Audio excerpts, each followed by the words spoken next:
Matt Gaetz, this is your career calling.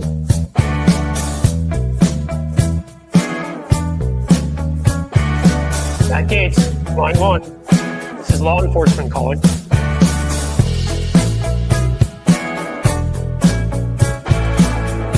Matt Gaetz, line three. This is Vladimir Putin calling.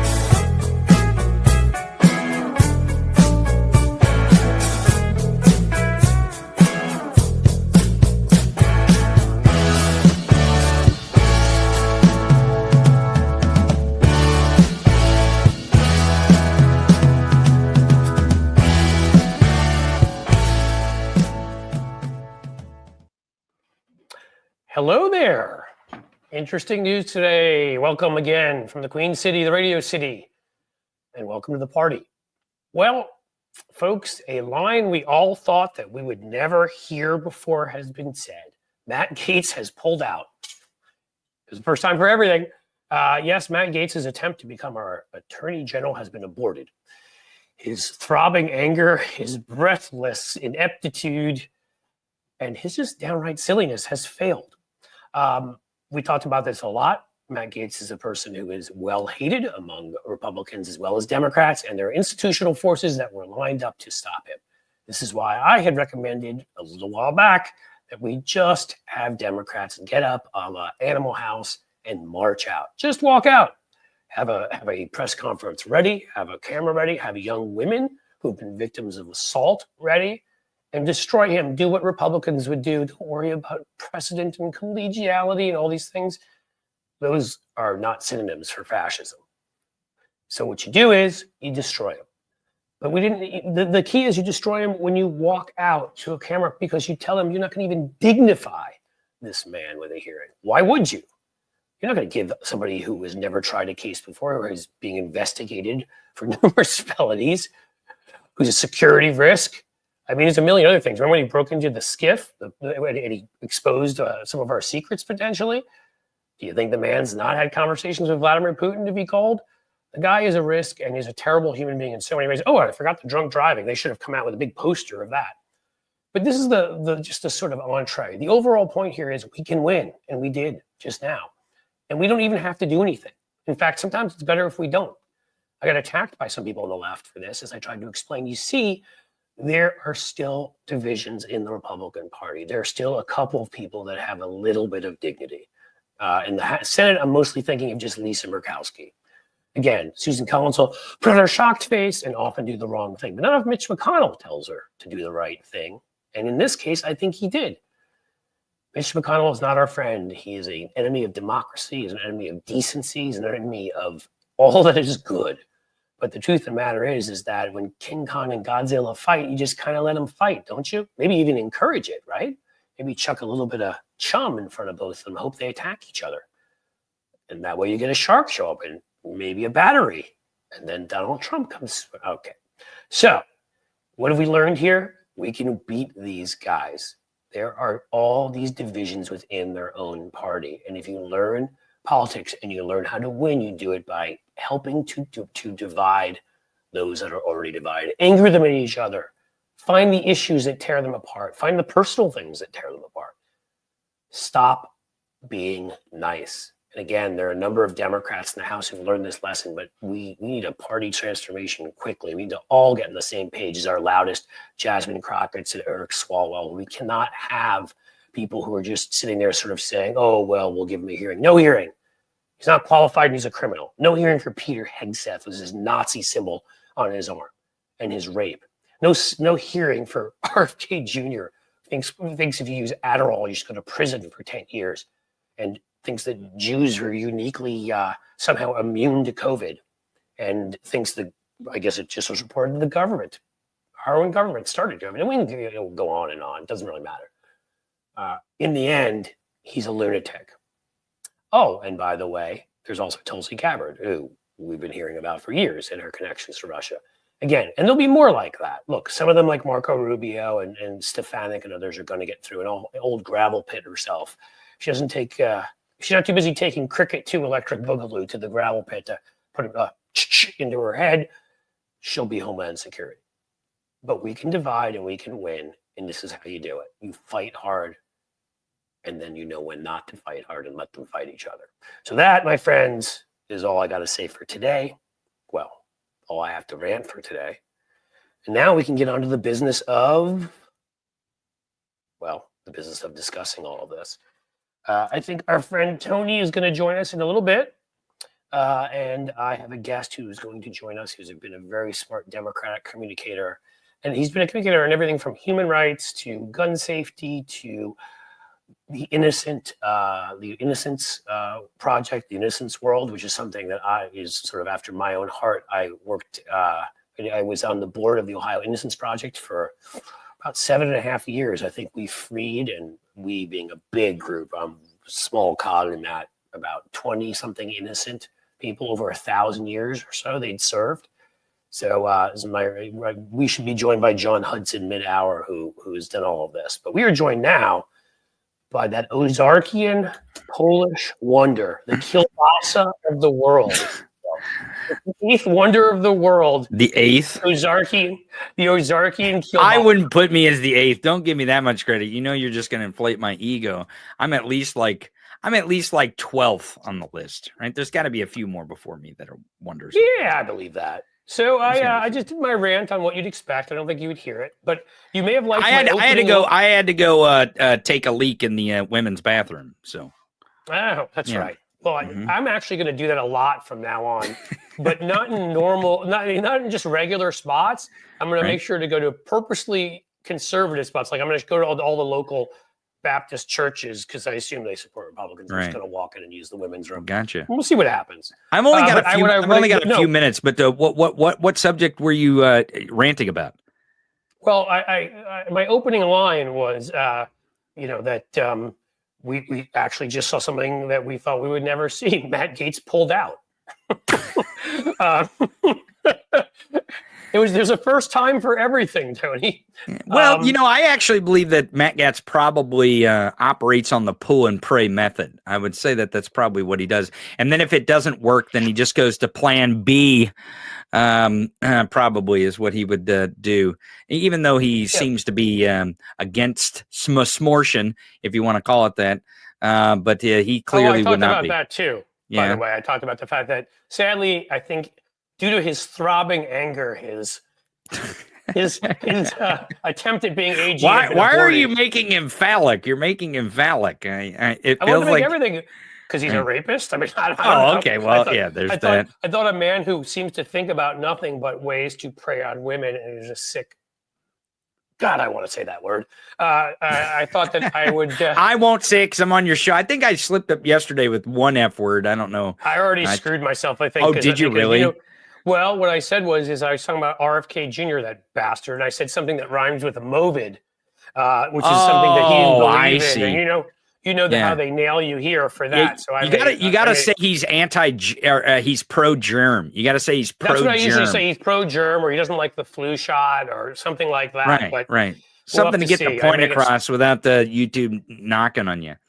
So the one thing I want to say is that.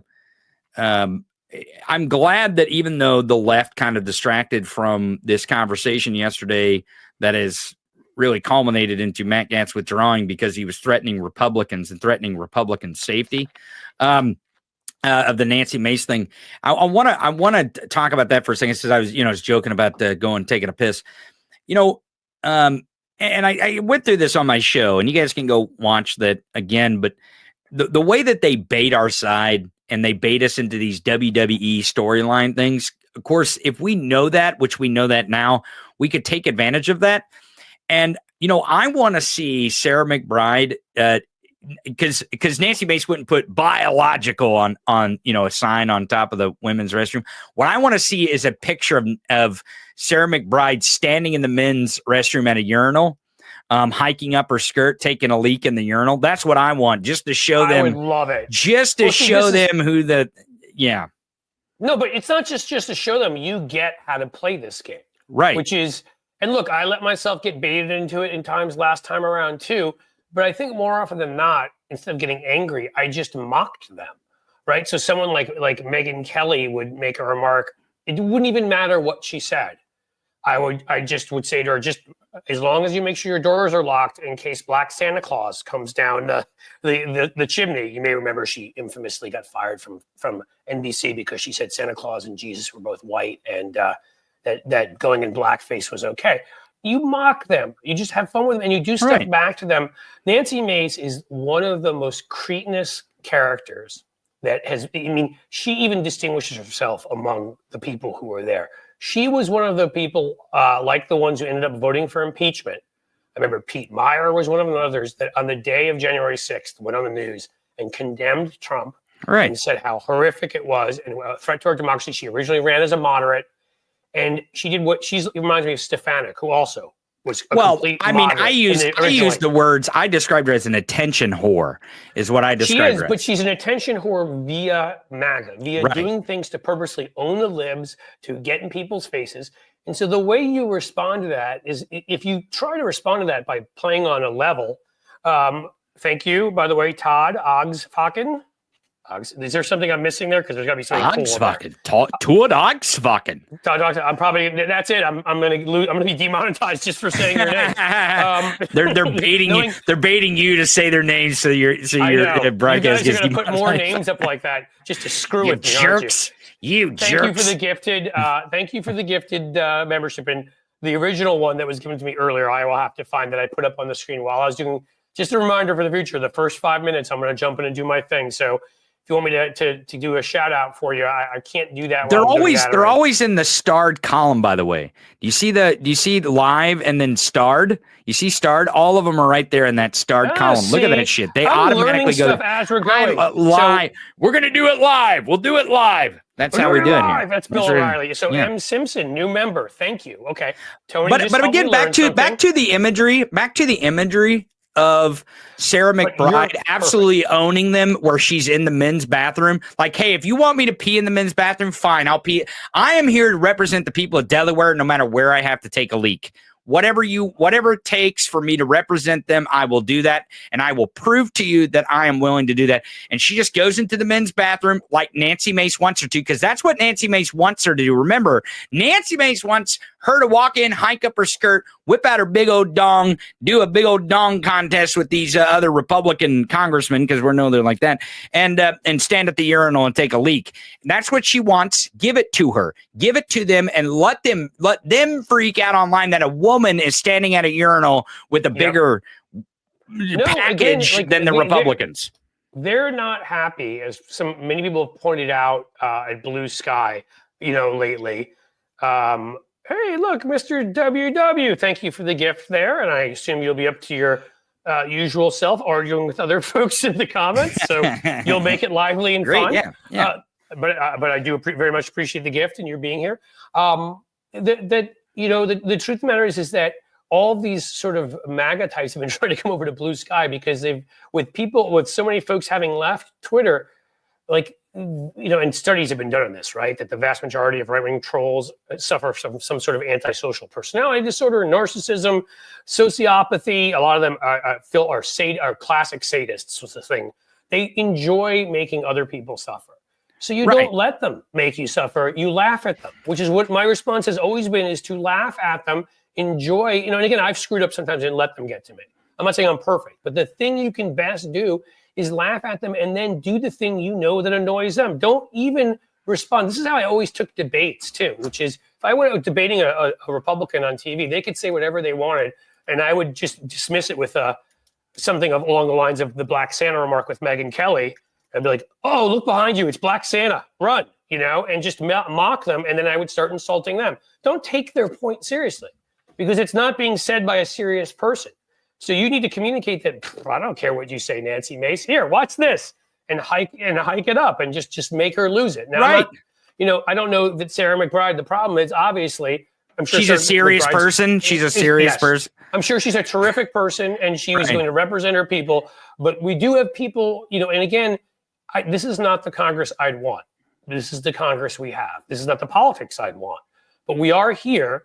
We've been getting closer and closer the last 20 or 30 years, and the Republicans finally dragged us across the line with Trump. It's all reality show garbage. It's all WWE. So the point is, as you've noticed, why do you guys all know who Jasmine Crockett is? Why do you know who Dan Goldman is? Why do you know who Stacey Plaskett is? Hell, she doesn't even have a vote. And she's from the U.S. Virgin Islands. Right. House member. She just basically a placeholder for them, right. a voice for them. She rips them apart and leaves nothing left of them in the end, and understands that you have to do that if you're going to be covered by today's media and today's social media. Before I go, because I got to get going here. Oh, you're not going. No, you're not. Before I go, there's some people in the chat are saying that I'm assuming that McBride has a penis.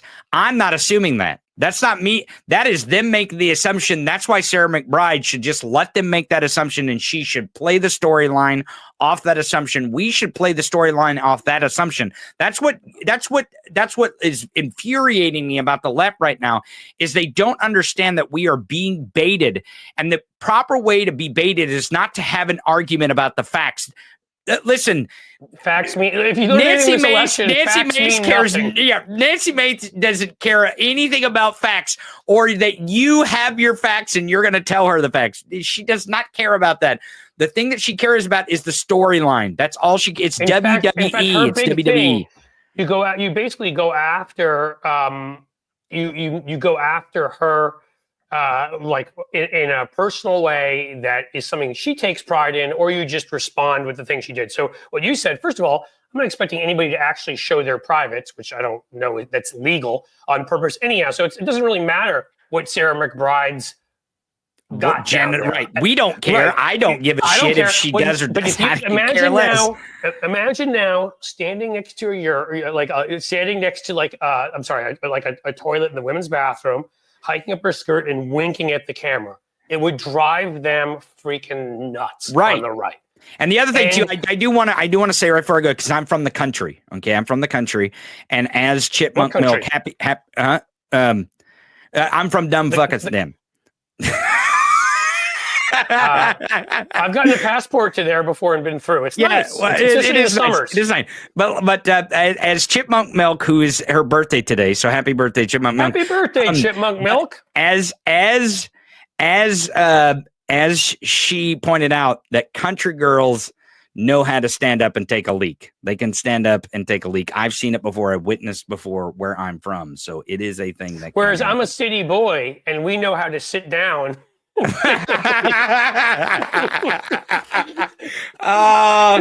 Schecter, I'm definitely leaving on that note. I am definitely leaving on that. In space of a New York City apartment, we know how to make sure it doesn't hit the wall. Oh, okay. Well, it's fair enough. You know how not to make a mess. When you live in an apartment that's like 2 square feet, sometimes making a mess is the only thing you can do if you don't sit down. Right. So, you do it. I just was having fun. All right, Tony, you have to go obviously because you're too important for my show. I gotta go take a leak off the back porch right now. So everyone, will you hike up your skirt and take? Yes, I'm going to hike up my skirt and go take a leak off the back porch. Hey, all of you out there, remember that time I made the joke about the Putin thing and whatever, and you did it? Get a picture of Tony hiking up his skirt and taking a leak. Put it all over the internet. Make sure we get this all over the internet. Cliff Schecter, thanks for having me. Audience, we'll see you guys soon. As always, thanks for being here. All right, so take care, bud. We got about 10 minutes, guys, and you know what that means. Ooh, question time, comment time. Time for any of you that are in kind moods to become new members or give me a 99-cent super sticker. I'm just having fun. So what do we got here? Save it for you. I don't know. I can't get into the back and forth between you guys because I miss so much of it. So I'm going to say happy birthday again to Chipmunk Milk because that's awesome. I'd like to celebrate that. What else we got here, guys? Well, I'm going to have to go to stuff to read to you. We've taken care of Nancy Mace. We've taken care of Matt Gaetz. You know what? There's a question. Is it Gaetz or Gaetz? Is that just a Tony accent thing that he's calling him Gaetz? Because I think it's Gaetz. And that's what I'm going with. Hey, look at that. See? Stepping up. E. Schwartz. Schwartz? I'm going to go with Schwartz. That's a Jewish pronunciation. May the Schwartz be with you. Super sticker. Thank you so much for the $2 super sticker. We appreciate it here. Cliff, I catch you on XM. Where do you catch me? Where am I caught? I missed that. I have to find it. Karen. XM. SXM. Progress once in a while. Ooh, cool. Whose show? I do go on. Well, I mean, I go on. I don't know which one. I mean, I've gone on with Fugelsang. Good dude. His show's later at night. That can be tough for me to do with the kids sometimes. But I go on Stephanie Miller, which I'm going on next week. I'll be on with Stephanie. Love Stephanie Miller. The whole sexy liberal crowd. Those are my peeps. I love them. They are fun. They're people that know that this is a serious business we're all in, and we need to take it deadly seriously. And yet, that doesn't mean you stop joking along the way and having fun. That's why they are my crowd. Nikki Starnova. Love me some Spaceballs. All right. My Spaceballs reference got me a little bit of love here. And Kelly Starr with a $5 super sticker. Nikki Starnova and Kelly Starr. Those are Starnova and Starr. I don't know if Kelly, if yours was based on Spaceballs, but whatever it was based on, I am thankful. I know I should probably apply like the super stickers. Are they something I need to learn to apply to your avatars or something? I don't know. I'm going to figure this all out. I'll tell you guys again, because maybe you know somebody. Like, I've been trying to hire somebody who's an admin, and I swear it's not because I'm a terrible person. I mean, slightly terrible. No, I think I'm a pretty good guy. A lot of the time, to help me with a lot of admin stuff. Because so if they take the basic stuff away, I could concentrate on like my memberships more, and I could concentrate on expanding this channel more. But I can't do it because I can't get somebody. 2 people backed out the last second. I had too much work to do, and they didn't even spend any time working for me. So it can't be that they hate me. I'm not that dislikable at first discussion, am I? I'm wearing my Bengals shirt today. Carolyn Bowman for the win. I don't care what the Bengals play like this year, and so far, it has not been impressive, but we don't just give up. I will admit I grew up a Giants fan because I grew up in New York City, but the Giants and Bengals, love them both. We'll always wear this hat proudly, and we'll always say we got ripped off in the Super Bowl a few years ago. I don't care. I'm not accepting. There's a conspiracy. I'm not accepting anything else, so let's move on. Seriously, thank you for telling me that. Hello, everyone from Ontario, Canada. Hey, you're from the free country of Ontario. Do you have a really big basement that could fit, say, a couple million people? I don't think so, but yeah, just in case that happened, because that'd be cool. We might have to join you. Yeah, what else do we have? It was reported somewhere that Canada was promised AG when she dismissed the docs case. Well, that's interesting. So she was lied to then. I know that her name had been mentioned, but again, I could be wrong. I don't see her making it either. I mean, the fact that judges above her rebuked everything she did and said that her judicial knowledge was embarrassing of our law, her reasoning was embarrassing. I don't know if Republicans will want to tie themselves to her. It has to be somebody who at least appears respectable, even if they're a MAGA nut. And there are a bunch of people like that, sadly. They're the more dangerous ones, but she's sort of shown what she is. There you go, Starlene. We have a lot of stars in here today. Starnova, Starlene, Cliffy. I like that. You can call me Cliffy, by the way. It is a nickname that friends call me, and I'm not offended. I take it as a sign of affection that people actually feel comfortable enough with me to like me and know that I will enjoy that. So go for it. What do I have here? I will excuse your Bengals fandom as you are a good egg, but Ravens all the way. Brenda, isn't it enough that you kicked our butts twice? In fact, I was at the game here at home where we were beating you and found a way to lose because the Bengals do that all the time. We had the game put away with whatever it was, 7 minutes left. We were up 2 scores. We found a way to lose that game. I'm trying to remember what happened. I know it was like an interception when we were in your zone or a fumble or something stupid. They're impressive. Clifford Roblaw. I don't like that it's too formal. Look at me. I mean, I don't mind the name. Actually, I like it's kind of a classic British name. And so I actually like the name, but I don't like being called it because I feel like it's too formal. And I'm not a formal kind of guy. But yeah, I'm glad. Clifford Douglas Schechter. That would be the full name. And I have a son named Douglas, too, because I wasn't doing anything with that middle name. So I thought my wife and I both liked it. We're like, why don't we have it be a family name? So there you go. Now you know exactly who I am. Boogerman 666. That is a hell of a combo. You're Satan, and you clearly need some nose spray. No, sir, I didn't see you playing with your dolls again. I don't know what that refers to. I just was watching True Detective season 3. It had a lot to do with dolls and kids being kidnapped and really horrible stuff. So I don't know what the reference is there, but it scares me a little bit. I had a bestie named Cliff. He's passed now. Well, that doesn't portend well for me, but I always called him Cliffy. Okay, well, I will take that, and I'm not really joking. I'm sorry about your friend. Yeah, Cliffy's cool. Cliff. I've been called Clifton, which isn't my real name. That's cool. Cliffy. Anything sort of informal you can find to do. And a couple that are rather inappropriate that I won't throw out here. Look at that. My real name is Clifford also. Yes, screams, you're right away. You're the goods. Yeah, I have a friend here, same deal. And you know, it was a popular name once. And by once, I mean around 1650 in England. But over time, it has... In England and Australia, it kind of lasted longer than, you know, the United States. I don't think it had a long run. But you know what? Actually, I kind of love it because I know when people are talking to me, for the most part, I have had a few friends named Cliff, met a few others named Cliff, but for the most part, I know it's unique enough, but it's not like crazy, right? It's not like Moon Unit Zappa. Nothing against Frank, just Moon Unit is, I don't know that I want that one. So it's different without being loony, my perspective. I only know Cliff from Cheers. Well, we would love him, Amy, but he's a MAGA guy. He's been a right-wing Republican forever. I also, you know, and so therefore, even though he does a fun voice in Toy Story, and he also was Cliff on Cheers, and I very much enjoyed that character, I cannot like him personally for the fact that he's a MAGA loon, which I bet he and Ted Danson, who is quite liberal, do not get together for. Actually, wow, Kirstie Alley, may she rest in peace, also became a MAGA loon before she passed away. Did Cheers do it to people?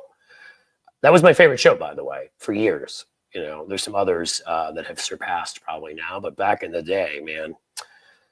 Hey, Cliff, how about party's over for your outro since you say welcome to the party for your intro?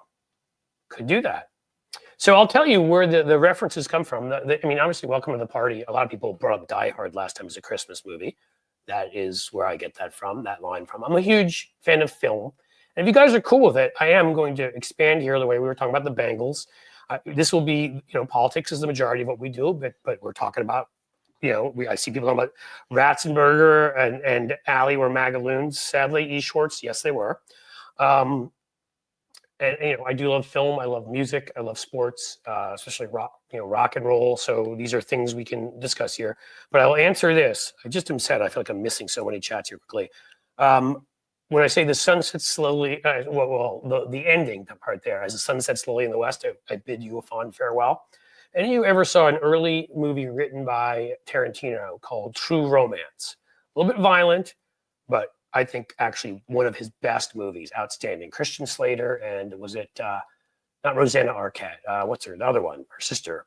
And then you had like cameos by everybody from Brad Pitt to like the guy that played Balky to Tony Soprano to Christopher Walken. Just an outstanding movie. And so Christian Slater says that line at one point, and I always took to it. I just always loved it. But I'll think about that, Beth. Corporate media deserves all it gets. Turn that trash off. Yes, thank you, Jim. Turn that trash off. All they do is hurt us. And so we need to. I have a friend calling me right now. Should I tell him I'm doing a live stream? I'm doing a live stream. Go to my YouTube and join.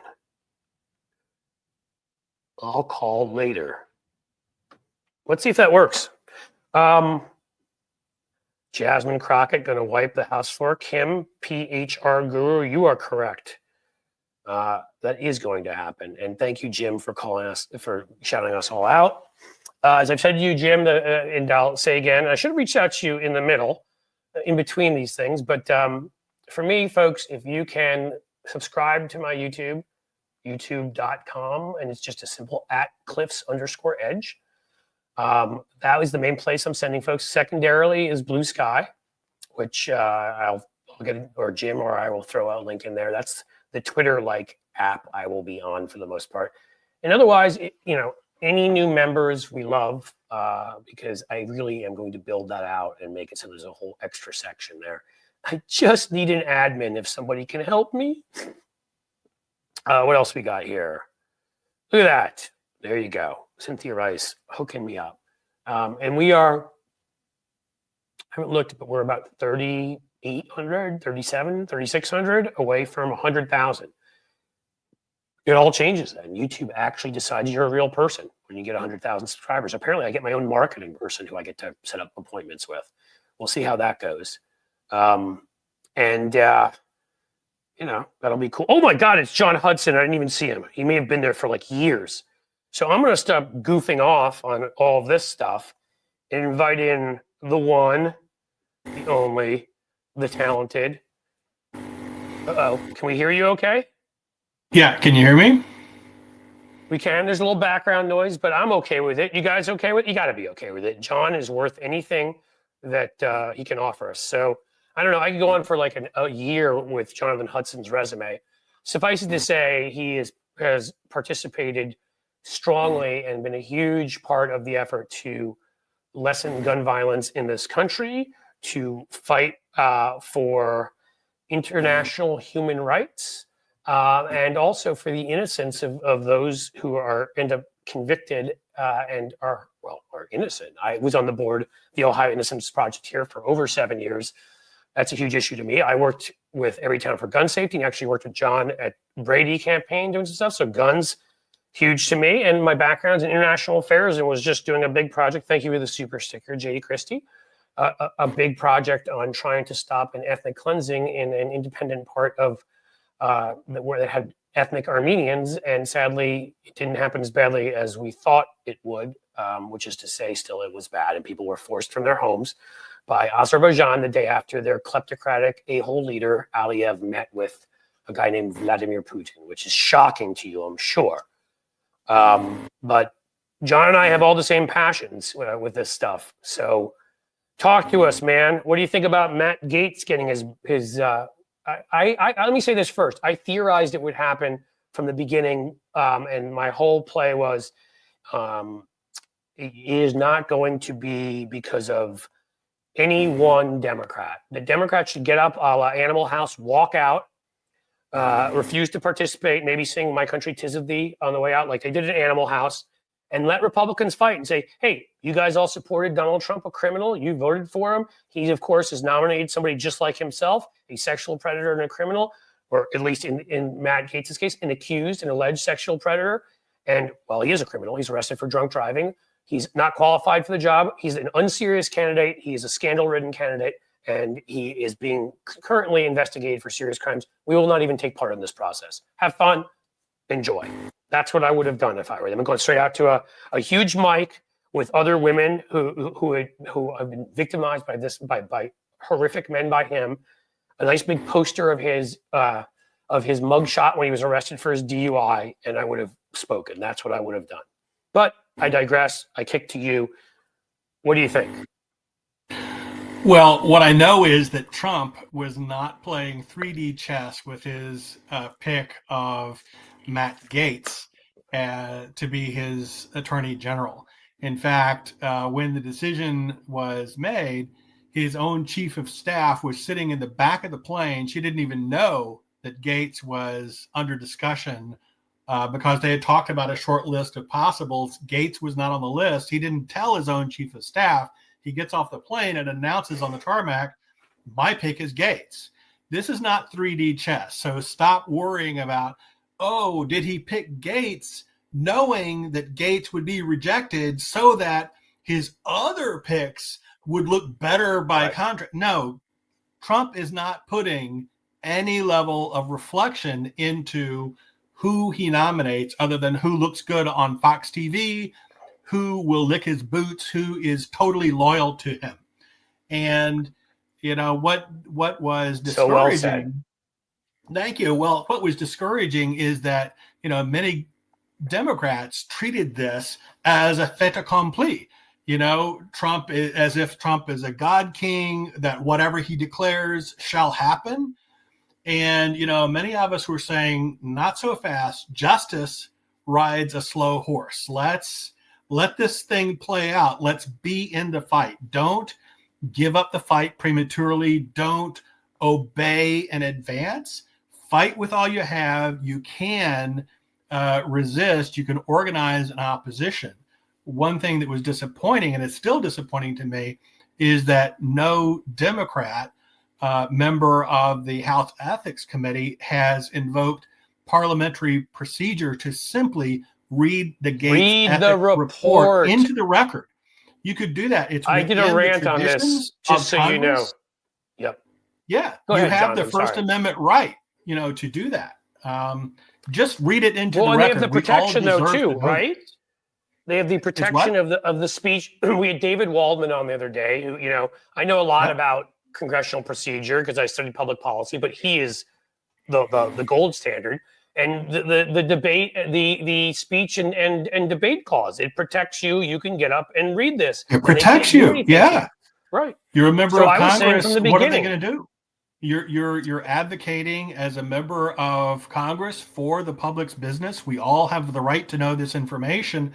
I mean, the news is reporting today that supposedly there's a second 17-year-old girl with whom Gaetz had sexual intercourse. You're going to be 160 more. You know how this stuff goes, right? I mean, we've all been here. If there's two, it's like mice, right? Right. Like with Donald Trump. There's two, there's a bunch. Here.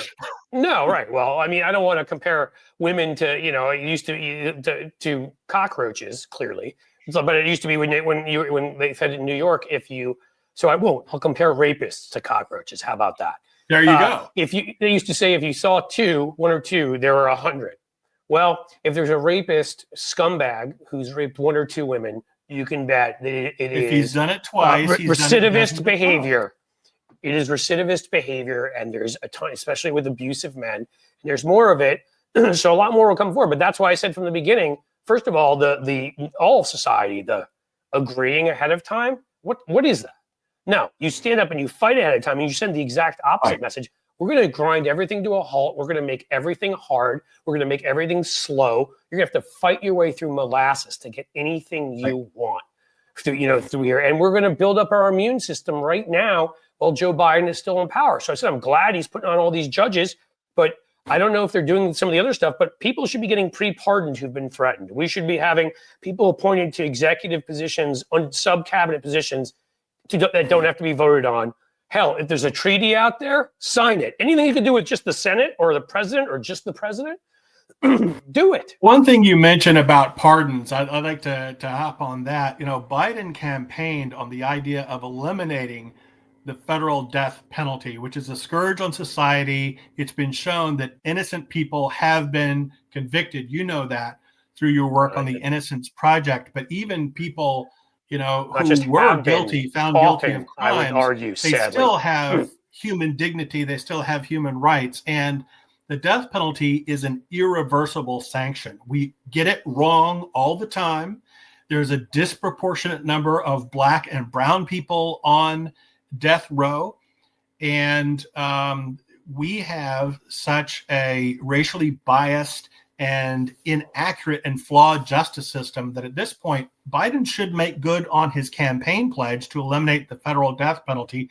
And here's what he could do. Right now there's more than 40 people sitting on federal death row. He can't do anything about the state cases, but on federal death row there's 40 people whose lives he could spare by commuting their sentences from capital punishment to life without parole. That's an absolutely easy thing he could do. That's what I mean. This is why I love having folks like you on, David Waldman on, because we talked about a number of things when David was on. And I didn't think of that. This is what I mean. To show who we are, to show that we are just, to show that we are right, to show that we care about the public good, to show that we will eliminate these barbaric practices, some of which, is what MAGA is about and bringing back in. Again, and on the topic of clemency, he could also show clemency for many people who were convicted for cannabis-related activities. Oh my God! Yes. See, now you're thinking, my man. Yeah, the public is saying, stay out of our business, federal government, in terms of people self-medicating with, medical marijuana or what have you. people are being convicted wrongly to very harsh sentences, and there's really a strong case for the clemency of people convicted under federal laws. They need the clemency. They need their freedom. They need to be returned to their families. They need their voting rights restored. And that's something that he could do. Biden has been very paltry on his issuance of pardons and his well, now's the damn time to stop being clemency. paltry, because I've been a big supporter. I think he had an incredible presidency overall, and what he accomplished. He did overall.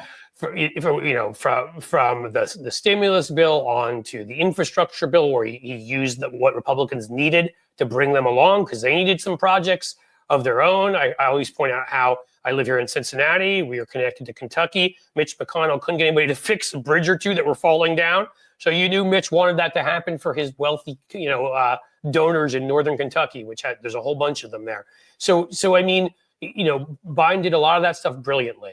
I'm critical when it comes to DOJ. I'm critical when it comes to national security and some of the ways he's handled, or not, in my case, put down his foot with Russia. I think it should have been made clear to them before they even did a damn thing in this election that what we're doing right now with Ukraine, we'd be doing that and much more, and every other thing we could do financially, militarily, short of going to war, which I wouldn't do, obviously, but to help those countries if they did a damn thing to interfere in, or I hate when I use that word, to cyber attack our election. And that's right. So there's that, but it's the same thing here. Use the pardon, use clemency, appoint people in positions where they'll be hard for Donald Trump to get rid of them, embed more people in the federal bureaucracy, get as many judges on there as you can, all of this. Executive orders up the wazoo, which then they have to vote out and get, I think they to get rid of executive orders, don't they need a supermajority, I believe? They certainly need a majority. And everything else you can possibly do it. But that that's the way to relations. handle autocrats like Putin. Yeah, you got to stand up to them. You got to stand up to, the Viktor Orbáns and the Donald Trumps and the Putins and the Xis and the, all the would-be dictators around the world. You've got to be firm and realize that a lot of the time they're just saber rattling when they draw their, Putin changing his nuclear doctrine. And saying, I'm going to go nuclear. No, you're not. No, you're not, because you'd be destroying yourself and your own country. And, it's just saber rattling. Call him on on his bluff. Call them all on their bluff. They've said that forever about everything. If you've been alive, you've either been alive long enough or studied history, you would know that Stalin and you would know that Brezhnev, particularly Brezhnev, when it came to, these guys threatened a nuclear war all the damn time when we would do something that they didn't like. And Putin has used it a number of times. It's like giving into MAGA, like somebody having a terrorist. If you give in ahead of time to Donald Trump because you're scared of what he might do, you've lost. And you give in to Vladimir Putin ahead of time because you're scared of what he might do. No, he doesn't want to die. He doesn't want Russia destroyed. He's an evil person who wants to reconstitute, if not the Soviet Empire, go further back and put the Tsarist Empire together. He's just not going to do it. And if he chose to use nuclear weapons on us, you could be pretty sure he was going to use them on us for something else. If we can't give in every time he makes a little threat, and again, to me, that should have been part of election protection, would have been making sure to him that the financial, military, and other pain they would go through by our arming people, by our freezing even more assets and everything else. But again, we are past that. What we're not past right now that you've brought up is the pardons and the other things that Biden can do. And the speeches that can be made by Democrats, because courage is infectious. I want the Gaetz report. I'm tired of us being a party of collegiality and of tradition in the face of, we're the conservatives or something, in the face of fascism, in the face of an assault. Get up, use the debate clause, and read the damn report. Get up and do numerous other things. Yeah. Show right away that you're not going to be their patsies. You're not going to sit there and let them push you around. Get in their faces. Use the media to attack them. Go. That's what I have to say. And you know what keeps autocrats like Putin and Trump awake at night? Putin fears things like rock bands and punk bands like Pussy Riot. He fears independent media that's not controlled by corporations, like Rain TV in Russia was one of the last independent broadcast voices. And so one of the things I'm doing from an organizing standpoint and investing my own personal dollars is more into independent, non-corporate controlled media, like, YouTube channels, like, social networks, like, let's subscribe to, the Philly Inquirer, to the Guardian, to, Mother Jones, to the Sparrow Network, to, some of the people that are out there doing independent journalism, ProPublica, the ones that are not controlled with a corporatist agenda. Either nonprofit or owned by foundations. Yep, exactly. Exactly right. And then, either independent or nonprofit or owned by, in the Philadelphia Inquirer's case, owned by a private foundation. This is what we have to do. Absolutely. And there's enough there. And of course, now, I had I do my rant at the beginning of the show. The one yesterday was, on what you're talking about, our lack of response to their growing disinformation, their growing, what would we call it, right-wing propaganda hydra over the last 40 years. It's not like this is something new. They started doing this in the 70s. I pointed out there was 1 year there, it was like, I think it was 73, and I could be wrong. I get this wrong, but like where it was like Heritage Foundation, ALEC, like all these things were founded, right? The NRA and it's taken over by hardliners in 77, moral majority in 78. Like, again, we need to fight back against by creating our own outlets. So MSNBC and CNBC, we find out they're being spun off. I mean, MSNBC is a no-brainer, and then CNBC is perfect because the right has also done something where what they've done is they've taken over what have become zombie publications, kept their branding, right, and used them to fool people. Newsweek is not an independent magazine; is owned by right-wing nuts. The Hill is owned by right-wing nuts. Like, these are the things they've done. So why don't we do that with CNBC, which everybody looks at as sort of center-right? We don't need to rebrand it. Just take it over and run with its current branding, but put our messaging in there. I mean, exactly. I hope some of the folks on our side think of that. I really do. And the other thing that we can do to really put the fear in the autocrats is stand in solidarity with other groups, particularly paying attention to labor unions as a base to organize and build movements for justice, peace, and solidarity across lines. If you have a strong labor union movement, that is a basic foundation of relationships and economic power to basically push back against corporate control. And I think we need to do a lot of it's essential in any democracy. The question is, here's my question for you, which is, how do you start that organizing from the core, knowing that so many members of labor unions voted for Trump this time, and that some of the corrupt leadership, like at the Teamsters, went for Trump? Like, I agree with you 100%. So my view on labor unions is important, necessary. Most of the sort of economic reforms we've gotten in our lifetime, they've played a role, not in our lifetime, in the history of this country, they've played some role, in sometimes the role. But obviously, we're at a point now where we've got so many of them who are voting against what I would consider their own interests. I don't know how they don't. What do we do to kind of make sure that when we're organizing, we're not organizing for Republicans? I don't know the answer to that.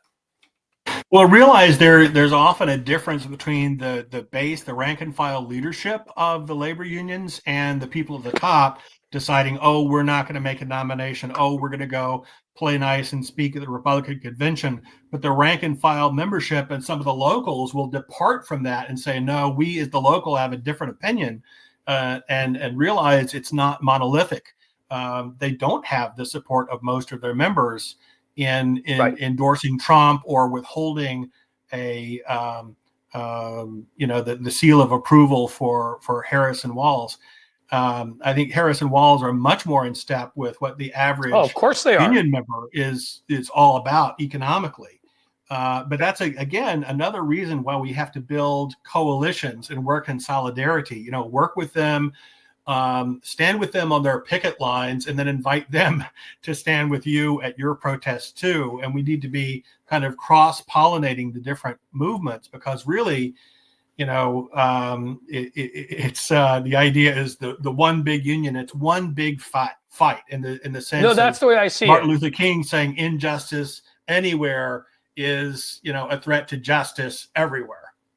Right. And I want to be sure, and that's why I'm putting this up, because from E. Schwartz, it may be critical of me about, mafia unions, associated unions side with Trump. Please don't come for me with this. I'm not coming for anybody. I swear to you, I am a huge fan of unions. I'm asking the question because I want to organize from the right standpoint. I want to start at the right place. And I'm asking a question because I'm trying to figure out where that is. Obviously, I fully support unions. I just want to make sure we're supporting folks that are coming out and supporting us. And it does seem like above that, Cinnamon had the UAW. Yes, they were good. The Teamster leadership was obviously horrible. That schmuck whose name I can't think of, and I don't even care.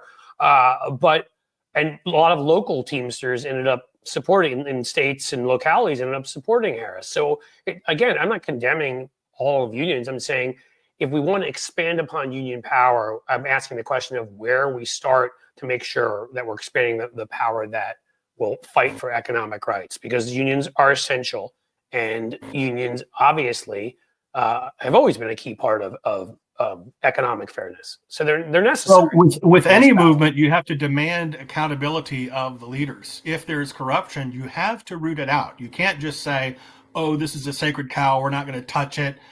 We dare not criticize our own." Hey, it's like somebody on Blue Sky was saying, "Oh, you know what? If the Dems leak the Gaetz ethics report, then the Republicans would turn around and start leaking ethics investigations of Democrats." And to that I say, go right ahead, because those are the worst arguments. I hate those. Corruption. Sorry, I didn't mean to cut you off. Finish up. I'm sorry. Yeah. Go ahead. No, we want to hold our leaders accountable for corruption. We're not going to say it's okay if you're a Democrat, it's only wrong if you're a Republican. Hold them all accountable to the same standards. So that's right. Having accountability within labor unions is essential. If you think there's corruption, then hold them accountable and weed them out, because it's too important that we build the unions, build the coalitions, and we have to have the frameworks to hold ourselves and our leadership accountable. So call it out when you see it. Go ahead, go right ahead. Yep. Yeah, I mean, look, we when the Bob Menendez thing went down, we were all like, all right, let's get him out of here, because we don't support criminals. We're not a cult. I couldn't stand Eric Adams in New York long before I'd heard the stories of corruption, but certainly once the conviction came through, get him out. And luckily there's an election coming up where we can do that. Why would we want folks like that? And if it's funny, what you end up seeing happen, it's not funny, it just makes complete sense, is when a member of the Democratic Party ends up becoming corrupt, you will see them eventually end up becoming a Republican, because they're fully accepted there. They're willing to make that trade. So you go over there and you insult Democrats from their side, like Rod Blagojevich, right, is an example, or whatever. Like, they join MAGA because MAGA is criminals are invited. In fact, we actually would rather you be a criminal. We don't want honest people. So you're 100% right. And the same thing needs to happen with unions. And maybe that's it. We need to hold union, leadership accountable. We need to hold union members for if they know of corruption among other members. I just want to make sure again that we get back to that place where people understand the economic importance, and we're not voting on these stupid issues, this red meat crap that the right is throwing at them, that has nothing to do with their daily lives and how you feed your family and how, you take care of them and the rest. And so that's all I was asking, because obviously there's numerous groups among which we've declined in support, or we wouldn't have lost this election. And we have to ask that question with every one of those groups. What can we do? Look at that. Jim Williams is awesome, because I didn't even tell him because John, after the Gaetz decision, I decided I had to have a good guest, and I originally didn't even have a plan for any. John, being so cool, agreed to join me at the last minute. And there you go. I don't even have to give you, pull up his bio for you, because Jim's got it. Jim is the moderator of all moderators. No, you all are. Now, today I'm not speaking on behalf of NACDL, but it is my day job, leading the comms team for our nation's National Bar Association for Criminal Defense Lawyers since 1958. But these are my personal opinions today. I'm also a freelance writer and reporter. You can read some of my stuff and follow me on Blue Sky at John Hudson at JONHUTSON. But yeah, there's a whole lot that we should be doing in terms of accountability and being more forthright and unashamed to stand in solidarity for others. One way that we can win, and one missed opportunity for the Dems in this election, is to speak out forthrightly on the issue of immigration and realize that immigrants are about 5% essential of to our national economy workforce, and they pay much more in taxes than they get from the system in terms of healthcare or other benefits to which they're entitled. And so when you start to forcibly deport, peaceful people who are paying taxes and working hard and making our country stronger, those people are helping to make your eggs cheaper, or helping to make the food that you put on the table cheaper. And they're working a lot of jobs in meat packing plants and, chicken, poultry processing plants that other people don't want. Hard, difficult, dangerous jobs under very bad conditions that a lot of people don't otherwise want. But when you start breaking up families and forcibly deporting people, it's going to cost billions of dollars to build private jails, private prisons. The private prison industry will get rich off of this. You will get more poor, that your food cost is going to go up. And when he starts slapping tariffs willy-nilly on all these Chinese goods, I've been explaining to people what a tariff is. Somebody in my family was saying, well, this is going to be good because he's going to be making China pay all these tariffs. And I said, no. Right. Like Mexico paid for the wall. It's a tax on you. You will pay more for cheap imports from China. You will be paying that as if you are being taxed. So if you're unhappy with the price of eggs now, and that's why you're voting for Republicans, wait and see when Trump has unrestrained tariffs and starts building private prisons and spending billions of dollars to deport up to 5% of our workforce that's basically subsidizing our health care. Yeah, I mean, I try to break it down to pretty sort of straightforward as you just did. It's really simple, right? You've got immigrants doing numerous jobs in this country, and they're doing them at lower wages. They shouldn't, but that is in fact the reality. Well, guess what? We have a full employment economy. So the moment you deport a whole number of folks, let me start with it's inhumane and horrible. But when we get past that to the economic aspect of it, gee, what happens? What happens to that construction company building the house, right? What happens to those farms? Here's what happens. They have to hire people for much higher wages. Do you think they're going to cut their corporate pay, or are they going to pass on those higher prices to us because they're paying higher wages? Now, you're also raising the price of let's stick with the farm, their products, because you're slapping tariffs on China, and China is slapping tariffs on their farm products. So now it costs them more money because they're the ones in the end who get hit with this. Gee, do they pass that on to us? Or are the companies just out of the goodness of their heart going to say, nah, we'll pay the higher tariffs. It's all okay. They pass it on to us. So if you actually deport the folks he's talking about, and you actually put on the tariffs he's talking about, it literally is a formula for hyperinflation of like the pre-World War II kind, where you had to, I keep saying this, that famous cartoon of somebody taking a wheelbarrow, of like German marks to go buy a cup of coffee. That's where the dollar will be. And, if you know enough about the oligarchs, you know that their plan, of course, is they would just love to have Bitcoin that they've all invested in become the world's reserve currency. They want to crash the dollar. So it all starts to kind of make a little bit of sense, doesn't it? It's not a conspiracy. It's really right out there in the open. Everybody else suffers and they get wealthier because they suck and they're evil people. It's really just that simple. But I mean, that these guys ran on attacking inflation and are imposing two of the most hyperinflationary measures one could think of. I'd also add, by the way, and I've said this before, who do you think's paying disproportionately the sales tax? Why? It's your immigrants and it's other folks like that. The rich aren't disproportionately. And sales tax often are higher because all these places, because the rich have bought themselves income tax breaks and other breaks. Well, what happens when you suddenly deport all those folks and they're not paying those sales taxes? Gee, I don't know.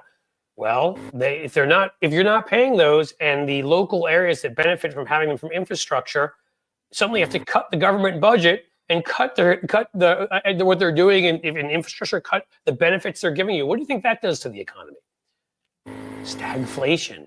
Everybody read about the 1970s if you want, because that's what this is a formula for. We would have a recession at the same time as massive inflation. Not good. Never good. And that's what they're talking about, because again, they're evil. I don't believe in sugarcoating it. They're bad people. They are cruel. They're greedy. They're often quite stupid. They're certainly ignorant of the way of world history, of the way simple science and statistics work. And they just don't care about other people. They lack all empathy. And that's what we're dealing with. That's right. There's something powerful in the words you're saying right now when you're saying, they're evil. I'm not going to sugarcoat it. I'm going to speak truth to power.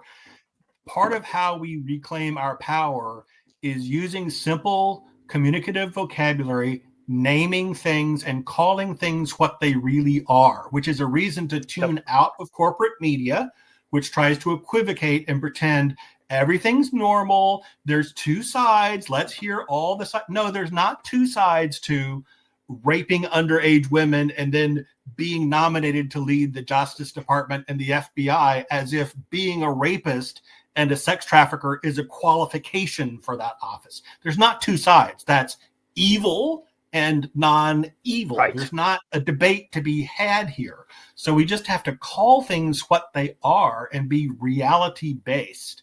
And so that's why we need to invest in independent media and be, forthright. Some of the my colleagues are saying, "Oh, we have to be extra careful these days what we say on our personal social media accounts." I'm like, no, I'm going to be extra careful to speak offensively, crudely, shockingly, brazenly, abrasively, and always truthfully, speaking truth to power. I'm not going to be silent and, demure about all of this. I'm going to be very forthright and shockingly abrasive, confronting power, head on. That's why, people like Putin, what troubles his sleep is, punk rock girls in the band Pussy Riot. That is what, who has free rent in his head. He worries about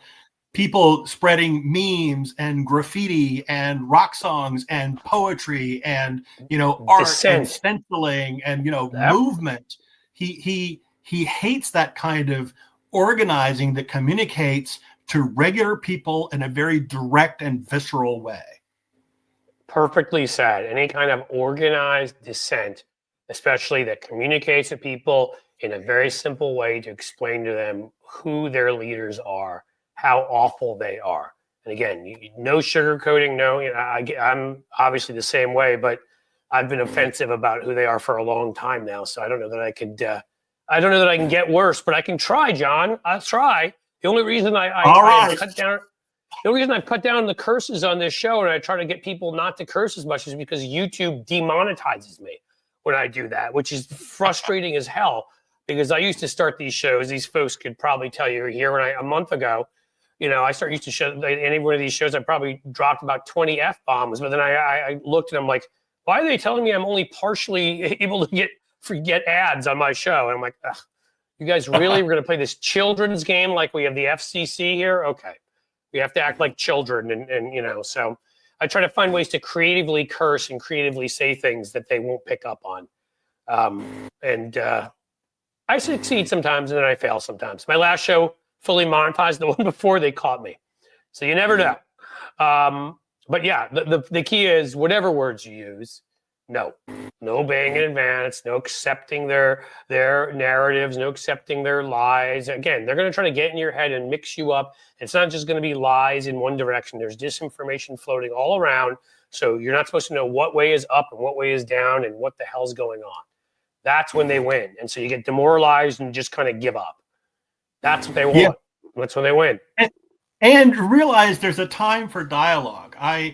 For years, I've organized and helped facilitate and evaluate different kinds of intergroup dialogues where there's ground rules for discussion, there's mutual respect, there's trust building, relationship building, talking honestly about hot button topics in order to move from talk to action, meaningful, measurable action with tangible benefits that we can see, touch, and feel. But that's, a formal dialogic structure where people respect each other in the first place. But when it comes to dealing with trolls, like on the internet, right now, MAGA has its panties in a wad. They're screaming about blue sky and all the blocking happening. They say, oh, it's a walled garden. Yeah, we're walling out the trolls. Isn't it beautiful? And you can't come in and play. Because if you're not going to abide by the basic rules of mutual respect, difference of opinion is fine.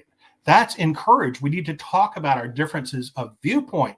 If you're coming from a place of mutual respect and you're trying to dialogue in good faith. But these bad faith actors who are just trolling and distracting with nonsense issues, we need to shut them down, cut them out. We don't have to give them airtime anymore. We don't have to pretend that their nonsense is worthy of consideration.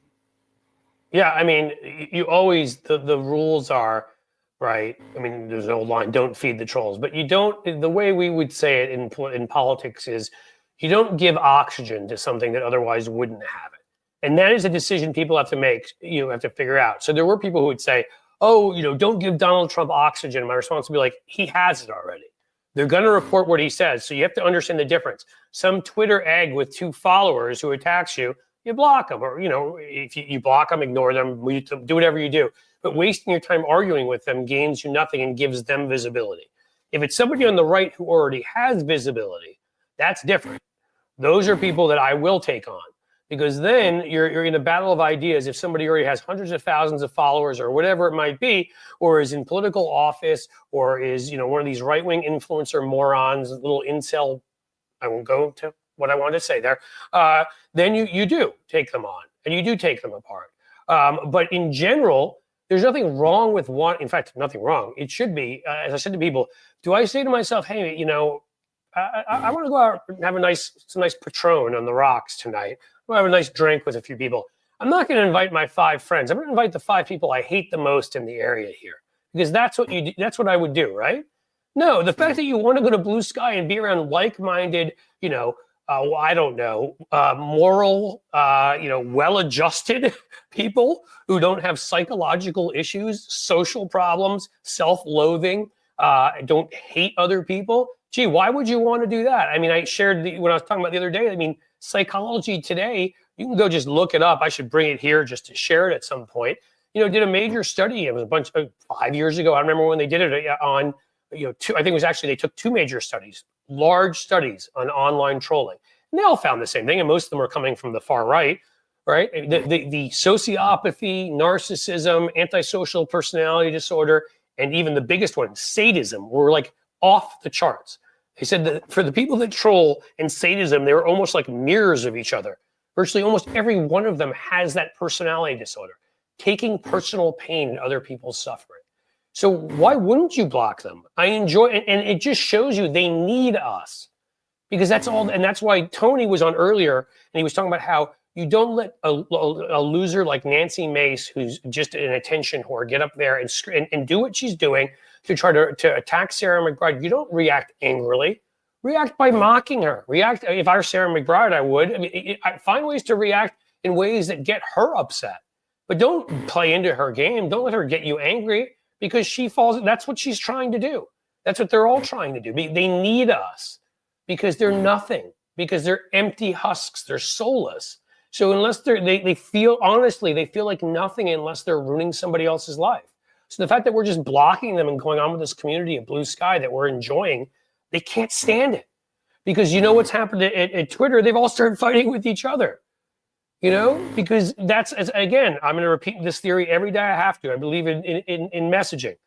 As I told my two kids when they were young, we were watching Star Wars, the difference between Jedi and Siths, because they couldn't understand why Siths were attacking each other. Shouldn't they be on the same side? I'm like, no, you see, Siths are evil. They're only loyal to themselves. They're greedy, they're cruel, they're corrupt. So if they can't fight a Jedi, they'll fight the Sith next to them because they'll attack each other. They don't care. Anybody besides them is the bad guy. Anybody besides them, they don't care about it. Their whole life is in service of themselves. And that's all you need to know about people on the right. So let them fight with each other. You know, that's my big speech, which I didn't mean to make. That's right. But I can't. That's right. And when you mentioned Sarah McBride, she's a real hero, you know, from Delaware, the first openly trans member of Congress to be elected. And, you know, Nancy Mace is trying to use this distracting nonsense issue about, you know, bathroom rules. And McBride is, you know, acting with a lot of dignity and, you know, trying to stick to the issues. But for the rest of us, this is a fight where it's very important to come in as an ally to members of the trans community, just as before we were talking about allyship for immigrants. We need to be there for as allies for people of color, for trans people, members of the LGBTQ plus community, immigrants, anyone who's being stepped on, women trying to exercise reproductive freedom and their personal health care choices, people being discriminated against because of their religion, whether they're Muslim or what have you, people advocating, nonprofits advocating for the rights of and dignity of people in Gaza. You know, we need to stand up for whoever's being marginalized and and oppressed, because this is how we counter authoritarianism. We build movements, we build coalitions. We're there, we show up for each other. And, you know, we may not understand all about their pain and we have different life experiences, but we can appreciate every human being has their own dignity and their own story to tell. And we can be open to listening to those stories.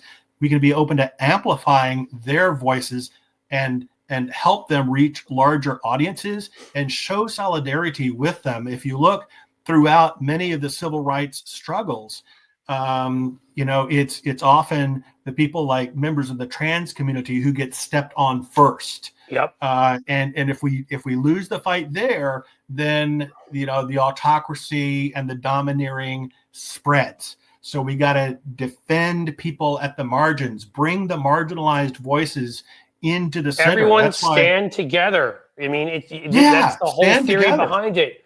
That's what democracy is. The theory is the common good, the public good. We stand together. What is good for all of us, not for these couple of people, these demagogues who just try to harm to increase their own power, their own money, their own fame, their own whatever. And you said it perfectly. Right. I would add to it again. You also message. To me, I believe you message and you mock. Now, Sarah McBride has risen above it and is terrific, and I get it. She's new there. So I understand if she doesn't want to do this. But I would love it at this point if a number of trans women would just go and take pictures in front of walking into women's bathrooms and just sort of wink back at, send them to Nancy Mace online. Take a bunch of, I would love it if Sarah McBride would do it, honestly. If she looked back in a seductive way and just winked and went in. I mean, just mocked her. Because I think that's the way you handle it, is, you know, that would get her and them so angry. And you also, besides mockery, you message it. And already we've had the best message I've seen on this delivered by AOC. They're genital inspectors. That's how you should refer to them. Don't refer to them in any other way. They are and you can play with that, like calling them genital inspectors, and come up with your own thing. You can just say, we get why they want to do this. I mean, obviously, Mike Johnson would like to inspect other members' genitals as much as he likes to inspect his son's porn. Would be the kind of thing I would say that would get the press's attention. That kind of thing. There are ways to bring in attacks on them and remind people how weird they are while you do it. But that's what it is you accuse them of being genital. Anything they say, just say, why is it that you feel the need to inspect other people's genitals? Is there something you're missing in your own life? Is it something that we can help you with? I mean, don't let them be on offense. Get on offense. Mock them, message, hit them. Rhetorically, I'm saying. Yeah, fascists fear satire. They always have. So yeah, we got to use art. We got to use humor as basic, pieces of our toolkit in fighting fascism. They really cannot stand that. And so let's use the tools that they fear. Always speaking truth to power should involve the use of humor, including but not limited to crude humor where called for. No, there are times. There are absolutely times, and I'm, frankly, just by calling them genital inspectors, I don't think there's anything that's particularly crude about that. We can get a lot worse in how we define that. I think that's perfect because I feel like anybody can use that. You know what I mean? Yep. Yeah. Somebody who's putting it here. This is a classic example from Mac M. There, you've got that classic remark by Jasmine Crockett that rocketed across the world. The 6 B's. Right? It rocketed across the world. A bleach blonde, butch, badly built body. And that was everywhere. And it's because she chose, these are, to steal a line or paraphrase from Star Wars, these are the Democrats we're looking for. Okay? We're looking for the ones that are willing to fight back and understand how to use language to break through and get covered. This is the original. I'm loving doing these now because I get to interact with people and we hopefully educate and we have some fun along the way and we fight back. But originally, my channel was founded under the premise of, Stephanie Miller would always call me when I go on her show monthly, an alpha Democrat. And to me, the premise of this is you can be a good Democrat, care about people, and still be ready to rhetorically kick the bad guys in the teeth and fight back, and do it in a way that's funny and interesting enough that people pay attention. Jasmine Crockett's one of those who does that. We have about a dozen in the House, and we need more. There's a couple in the Senate, but we need more. So I think that's pretty close to what I wanted to get to today. John, I appreciate your coming on very short notice because I was going to do something a little different, but then with the Gaetz backing out, we had to have a smart communicator here to have that discussion and others. I'm going to stay here with folks just for a minute or two after you check out just to say adios. But why don't you tell folks once again where they can find you? I'm on Blue Sky at John Hutson, at JONHUTSON. I'm also on Twitter, but I'm much less active on Twitter these days. I'm moving it over to Blue Sky. And again, this is just my personal opinions today, not speaking for anybody else. Just me. All right. Well, you have the right to have those personal opinions. And I'll say quickly to Arizona Sunflowers, cool. I'll see you on Monday on Hal's show too. Thank you for being here. But John, awesome. It's been a little while, so it's good to even talk to you in front of an audience. It's been fun, and you're always such a straightforward and really good communicator. So I'm hoping people, no BS, no sort of, wandering over here and there, just straightforward, because that's what we need to do. Simply tell the story. Who are the good guys? Us. Who are the bad guys? Them. Why? We explain that in simple language, and we tell the story. We tell the story that way. Explain, and we mock them and make sure people understand how bad they are along the way, and we will win again. So thank you for being here, and I'll talk to you soon, buddy. All right, cheers. Take care, man. All right, guys, we're just a couple more minutes, and I think we will have run our course. I wanted to thank you all for being here.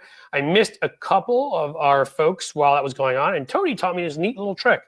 So I didn't get to thank. Who did I not get to thank? Carolyn Bowman for $1.99. Oh, you said you're wearing your Bengal shirt. I did thank you, but that's cool. Booger Man, you twice. Wow. Spaceballs quote. Thank you for the $2 super chats or super sticker super chats.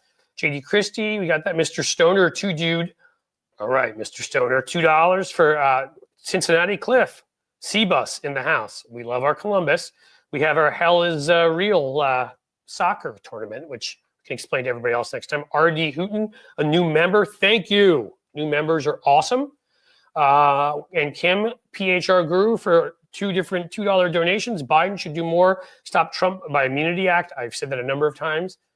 They gave him immunity. Why don't we, while Biden's doing everything he's doing, use that for some of the things he's doing? And you said later, but we will have companies arbitrarily raise prices. Yes, we will. Companies will arbitrarily do it. They will price gouge. They do that. But you know what? They'll do it even more if we place tariffs on them. They'll do even more if we deport their workforce, if they pay their workforce twice as much. So that's everything I've got for today. You guys have been awesome. Let's keep up the fight. You should be happy about what just happened with Matt Gaetz. It shows what happens when we stay together. Trump is going to pick the worst people because he's the worst person. These fights are winnable. Most of them are. We can't get every one of them, but we can win a lot of them. We can put a lot of dent in his momentum and his power from the beginning. Then we start heading towards next year's elections. We have a big one in Virginia and New York mayors and the midterms, and we can start winning back as we did in 2017 and start showing people who they really are. We've done it before. We can do it again. Let's not give up now. Let's say that we're only beginning the fight right now. So thank you for being here. Thanks for being a part of this. And you know what I'm going to say. As the sun sets slowly in the west, I bid you a fond farewell.